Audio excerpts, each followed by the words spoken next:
ஒரு ஊர்ல அனாமிகான்னு ஏழை பொண்ணு இருந்தா.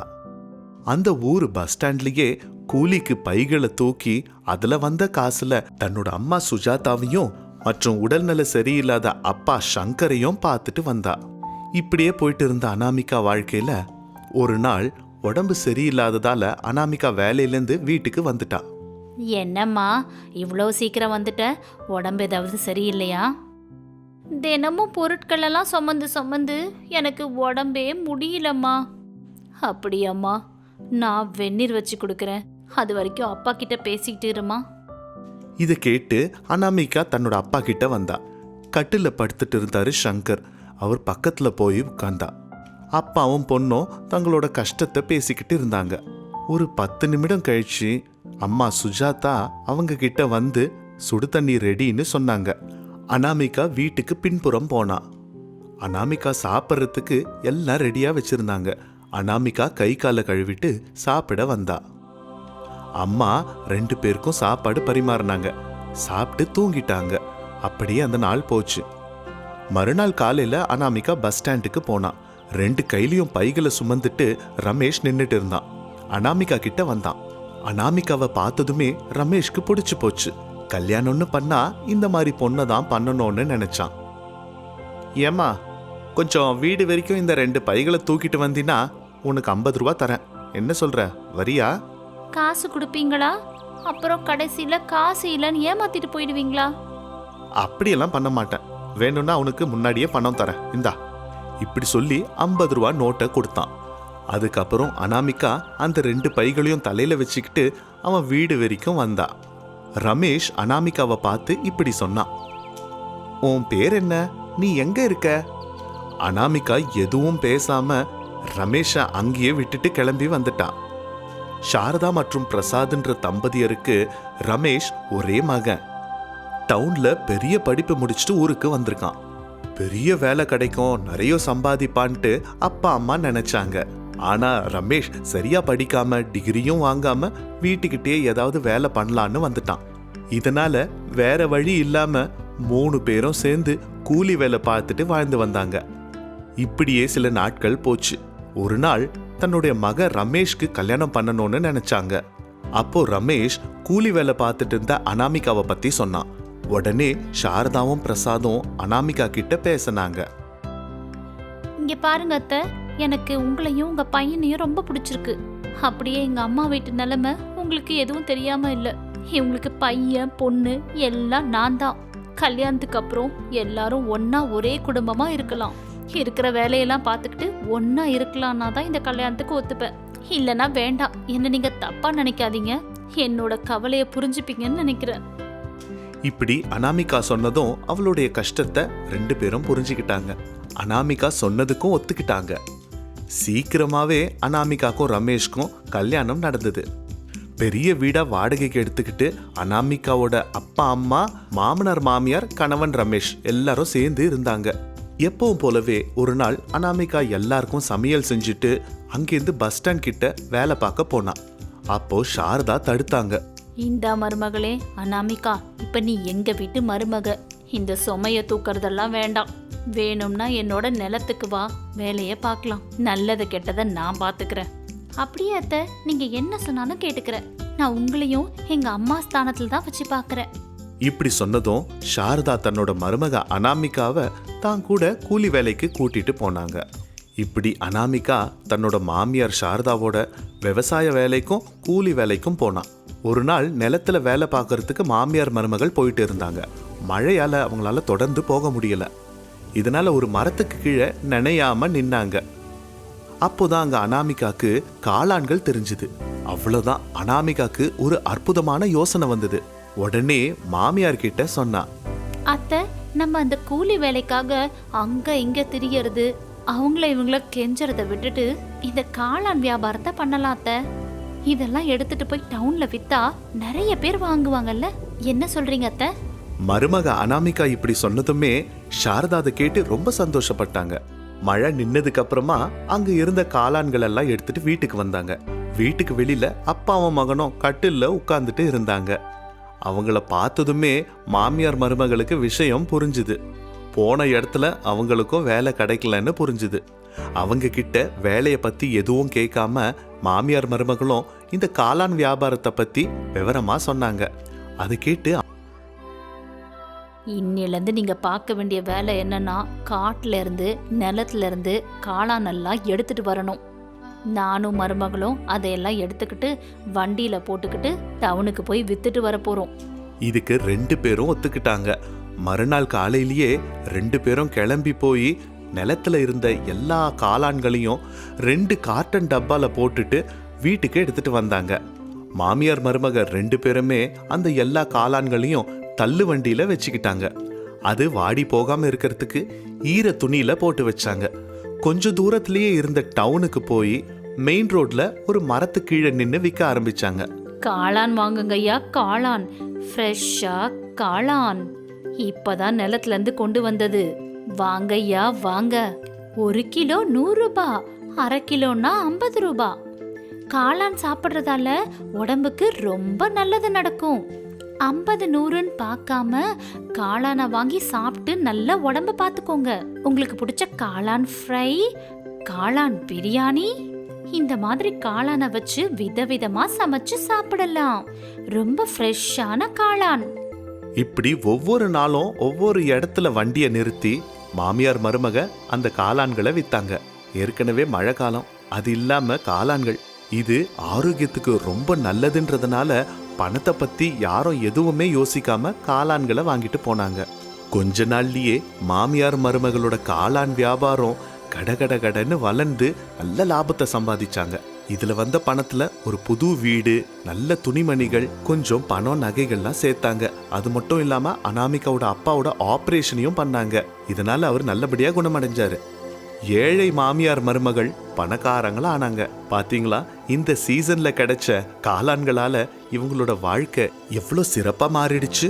நீங்க இந்த சீசன்ல காளான சாப்பிட்டீங்களா இல்லையா? கமெண்ட் பாக்ஸ்ல சொல்லுங்க. ஒரு ஊர்ல ரவீந்திரன் பார்வதிங்கிற தம்பதி இருந்தாங்க. ரவீந்திரனோட பொண்ணு அனாமிகா ரொம்ப நல்ல பொண்ணு. பார்வதி தன்னோட பொண்ண நல்ல ஸ்கூல்ல படிக்க வச்சாங்க. பார்வதி கிட்ட தையல் மிஷின் இருந்ததால அந்த ஊர்ல எல்லார் துணியும் அவங்க தான் தைப்பாங்க. நல்ல விதவிதமான ட்ரெஸ் தைக்கிறதால எல்லாரும் அவங்க கிட்ட வருவாங்க. ஆனா ஒரு நாள் பார்வதி மயங்கி விழுந்துட்டாங்க. ரவீந்திரன் ஹாஸ்பிட்டலுக்கு கூட்டிட்டு போனாரு. டாக்டர் அவங்கள செக் பண்ணி பார்த்துட்டு, இங்க பாருங்க, இவங்களுக்கு கேன்சர். சொல்ல போனா இவங்க இன்னும் கொஞ்ச நாள் தான் உயிரோடவே இருப்பாங்க. இதுக்கு மருந்து இல்ல. இருந்தா எப்படியாவது இவங்கள பொழக்க வச்சிடலாம். இப்போதைக்கு கொஞ்சம் மருந்து எழுதி தரேன், அதை கொடுங்க, நீங்க கிளம்பலாம். ரவீந்திரன் தன்னோட மனைவி பார்வதிய கூப்பிட்டுக்கிட்டு வீட்டுக்கு வந்தாரு. வரும்போதே 2 பேரும் அழுதுகிட்டே வந்தாங்க. இந்த விஷயம் அவங்க 2 பேரையும் ரொம்பவே பாதிப்படைய செஞ்சது. என்னங்க, நான் போட்டதுக்கு அப்புறம் நீங்க இன்னொரு கல்யாணம் பண்ணிக்கோங்க. நம்ம பொண்ணோட நல்லதுக்காகவாது நீங்க இன்னொரு கல்யாணம் பண்ணிதான் ஆகணும். எனக்கு கேன்சர் இருக்கு, சீக்கிரத்திலே நான் இறந்துருவேன்னு பொண்ணுகிட்ட சொல்லாதீங்க, அதை தாங்க மாட்டோம். பார்வதி, நீ கவலைப்படாத பார்வதி. என்ன விட்டுட்டு நீ முதல்ல போறன்றல, நீ இல்லாம நான் எப்படி வாழ்வேன் பார்வதி? வாழணுங்க, நம்ம பொண்ணுக்காகவாவது வாழணும். நம்ம கிட்ட ஆஸ்தி பாஸ்தி இருக்கலாம், அதை வச்சு என்ன பொழைக்க வைக்க முடியாதே. நீங்க கவலைப்படாதீங்க, இருக்கிற கொஞ்ச நாளாவது என்ன சந்தோஷமா இருக்க விடுங்க. நீங்களும் அழுது என்னையும் அழ கலப்பாதீங்க. சரிம்மா, பொண்ணு வரா, கண்ணு தடிச்சுக்கோ. அம்மா அம்மா, எங்கம்மா போயிட்டே நீ? என்னை விட்டுட்டு ஷாப்பிங் போனியா? உன்கிட்ட பேச மாட்டேன், போ. அம்மா அனாமிகா, அம்மா உனக்காக லெஹங்கா தைச்சு தரேன், சரியா? ஹாய், லெஹங்காவா? Okay okay. நீங்க தைச்சு கொடுக்கற Dress ஸ்கூலுக்கு போட்டுட்டு போனா எல்லாரும் என்ன பார்த்து பொறாம படுவாங்க தெரியுமா? சரிம்மா சரி, நீ போய் பசங்களோட விளையாடு. உனக்காக நான் உனக்கு பிடிச்ச பூரிய செஞ்சு வைக்கிறேன். இப்படி பார்வதி தன்னோட குழந்தைய ஏதாவது ஒண்ணு சொல்லி சந்தோஷப்படுத்திக்கிட்டே இருந்தாங்க. அன்னைக்கு தன்னோட பொண்ணுக்காக அழகான லெஹங்கா தைச்சாங்க. ஐயோ பார்வதி, நீ கொஞ்சம் ஓய்வெடுக்கலாமே. இப்ப இந்த Dress தைக்கிறது அவசியமா? இல்லங்க, அவ கல்யாணத்தப்ப நான் இருக்க மாட்டேன்ல, அதனாலதான் அவ கல்யாணத்துக்கு ஒரு லெஹங்கா, இப்போதைக்கு போட்டுக்கிறதுக்கு ஒரு லெஹங்கா. அவ கல்யாண லெஹங்காவை நான் காமிக்க மாட்டேன், நீங்க தான் கொடுக்கணும், சரியாங்க? சரி பார்வதி. இப்படி கொஞ்ச நாள் அனாமிகாவோட சாரதா சந்தோஷமா இருந்தாங்க. ஒரு 6 மாசம் போனதுக்கு அப்புறமா பார்வதி இறந்து போயிட்டாங்க. பார்வதி கேட்டுக்கிட்ட மாதிரி ரவீந்திரன் கவிதாங்கிற இன்னொரு பொண்ண கல்யாணம் பண்ணிக்கிட்டாரு. கவிதா அந்த வீட்டுக்கு வந்து அனாமிகாவுக்கு 2வது அம்மா ஆனா. ஆனா 1 வருஷம் போனதுக்கு அப்புறம் கவிதாவுக்கு ஒரு குழந்தை பிறந்தது. அப்பையில இருந்து அனாமிகாவை கவிதா சரியாவே பாத்துக்கல. அனாமிகாவை கொடுமைப்படுத்திட்டே இருந்தாங்க. என்னடி காலேஜுக்கு போறியா? வீட்ல துணியெல்லாம் துவைச்சிட்டு போக சொன்னல. சித்தி, எனக்கு இன்னைக்கு ஸ்பெஷல் கிளாஸ் இருக்கு, நான் சீக்கிரம் போகணும். எனக்கு தெரியும்டி உன் திருட்டு நாடகம்லாம். இப்படி சொன்னா உன்னை நான் விட்டுடுவேன் நினைச்சியா? உன்னை விட மாட்டேன்டி. நான் சொல்ற வேலையெல்லாம் செஞ்சு முடிக்கிற வரைக்கும் நீ இந்த வீட்டை விட்டு எங்கேயும் போக முடியாது. இப்படி கவிதா தன்னோட வளர்ப்பு மகள் அனாமிகாவை ரொம்ப இம்சை பண்ணாங்க. அப்படியே கொஞ்சம் வருஷங்கள் போச்சு. இப்போ அனாமிகா கல்யாண வயசுக்கு வந்தா. அனாமிகாவோட சேர்ந்து கவிதாவோட பொண்ணு காவ்யா கூட கல்யாண வயசுக்கு வந்தா. அனாமிகாவை விட காவ்யாக்கு நல்லபடியா கல்யாணம் பண்ணணும்னு நினைச்சிட்டு இருந்தாங்க. காவ்யாவுக்கு நல்ல நல்ல ட்ரெஸ் எடுத்து கொடுத்தாங்க. அனாமிகாவுக்கு மட்டும் ரொம்ப கம்மி விலையில ட்ரெஸ் எடுத்து கொடுத்தாங்க. அனாமிகா அவளுக்கு பிடிக்கலனாலும் தன்னோட சித்தி குடுக்கற இம்சையெல்லாம் பொறுத்துக்கிட்டா. இது இப்படி போயிட்டு இருக்கும்போது அந்த ஊருக்கு புதுசா ஒரு கலெக்டர் வந்தாரு. அந்த கலெக்டர் பேரு ரமேஷ். அவரோட அம்மா சாரதா. ரொம்ப பெரிய பணக்கார வீட்டு குடும்பம். அதனால சாரதா தான தர்மம் பண்ணுவாங்க. ஒரு நாள் ரமேஷ் தன்னோட அம்மாவை ஒரு ரெஸ்டாரண்ட்டுக்கு கூட்டிட்டு போனான். அதே ரெஸ்டாரண்ட்டுக்கு அனாமிகாவும் வந்தா. அங்க குப்பை தொட்டில இருந்து ஒரு உணவு பொட்டலத்தை அவ எடுக்கும் போது அந்த ரெஸ்டாரண்ட் ஓனர் அவளை திட்டினாரு. இந்த பிச்சைக்காரங்களுக்கு வேற வேலை இல்ல, இப்படி குப்பை தொட்டியில போட்ட சாப்பாட்டை கூட பொட்டலம் கட்டி வெளியில போய் விக்கிறீங்க. டேய், யாருறாங்க? இந்த பொண்ணை வெளியே தள்ளுங்க, இந்த பக்கம் வரவிடாதீங்க. அது இல்லைங்க, நான் சாப்பிடதான் எடுத்தேன், எனக்கு ரொம்ப பசியா இருந்தது. அனாமிகா எவ்வளவு சொல்லியும் கேட்காம அந்த ரெஸ்டாரண்ட் ஓனர் அவளை பிடிச்சு தள்ளிட்டாரு. அத பார்த்து சாரதா அங்க போய் அனாமிகாவுக்கு பணம் கொடுத்தாங்க.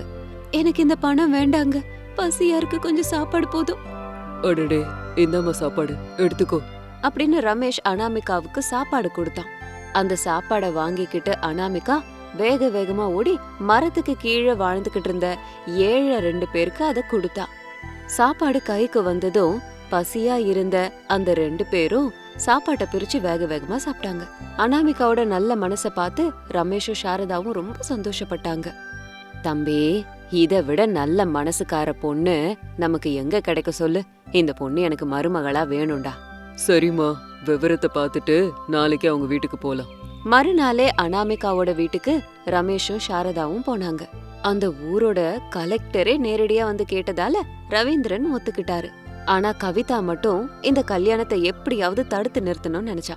கல்யாணத்துக்கு இன்னும் 1 வாரம் இருந்துச்சு. அப்ப பார்வதி தைச்ச லெஹங்காவை ரவீந்திரன் தன்னோட பொண்ணு அனாமிகா கிட்ட கொடுத்தாரு. அம்மா, அனாமிகா, இது உங்க அம்மா தைச்சதும்மா, உனக்காக தான். அவங்க ரொம்ப நாள் உயிரோட இருக்க மாட்டாங்க. இந்த விஷயம் தெரிஞ்சதுக்கு அப்புறமா உனக்காகவே அவங்க இதோ இந்த லெஹங்காவை உன் கல்யாணத்துக்கு தைச்சாங்க.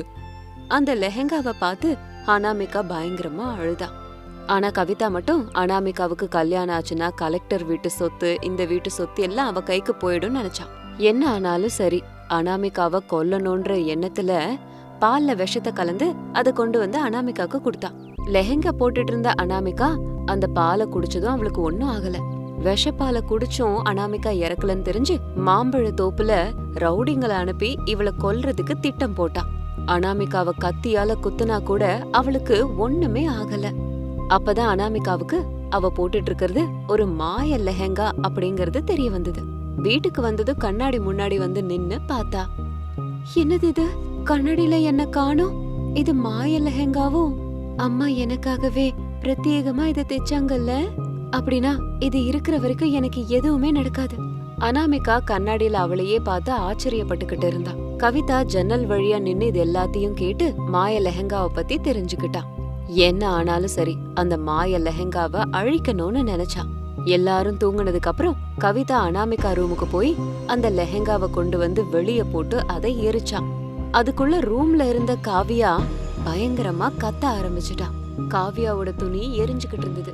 ஐயோ, என் பொண்ணு, நெருப்பு, என்னங்க, சீக்கிரம் வாங்க. அனாமிகா, வாமா, யாராவது வந்து காப்பாத்துங்க, காப்பாத்துங்க. என்ன ஆச்சு சித்தி? இந்த நெருப்பு எப்படி வந்தது? நீங்க போய் தண்ணி கொண்டு வாங்க. காவியா, உனக்கு ஒண்ணு இல்ல, நீ இருமா அப்படின்னு அனாமிகா காவியா மேல ஒரு பெட்ஷீட்டை போட்டா. கவிதா கொண்டு வந்த தண்ணிய காவியா மேல ஊத்தினாங்க. காவியாவோட உயிரை காப்பாத்தினா. கவிதா அப்ப தான் செஞ்ச தப்ப உணர்ந்தா. என்ன மன்னிச்சிடுமா அனாமிகா, உன்னை கொல்லணும்னு நினைச்சேன், ஆனா அது நடக்கல. அந்த மாய லெஹங்கா அந்த மாய லெஹங்காவால தான் உன்னை ஒண்ணும் பண்ண முடியலன்னு அதை எரிக்கலான்னு பார்த்தேன். ஆனா அந்த கடவுள் அந்த தண்டனையை என் பொண்ணுக்கு கொடுத்துட்டாரு. எனக்கும் பாடம் சொல்லி கொடுத்துட்டாரு. என்ன மன்னிச்சிடுவியாம்மா? சித்தி, என் அம்மா நல்ல மனசுதான் காப்பாத்திருக்கு. நான் கல்யாணமாகி போனதும் இந்த சொத்தெல்லாம் காவியா பேர்லயே எழுதி வைக்கிறேன். நீங்க சந்தோஷமா வாழுங்க, அது போதும் அப்படின்னு அனாமிகா சொன்னதுனால காவியா கவிதா 2 பேரும் அவளை வந்து கட்டி புடிச்சுக்கிட்டாங்க. அதுக்கப்புறமா எல்லார் முன்னிலையிலயும் ரமேஷுக்கும் அனாமிகாவுக்கும் கல்யாணம் நடந்துச்சு. அனாமிகா புது வாழ்க்கைய தொடங்கினா. அந்த லெஹங்கா அனாமிகாவுக்கு வாழ்க்கையில எந்த கஷ்டத்தையும் கொடுக்காம பாத்துக்குச்சு.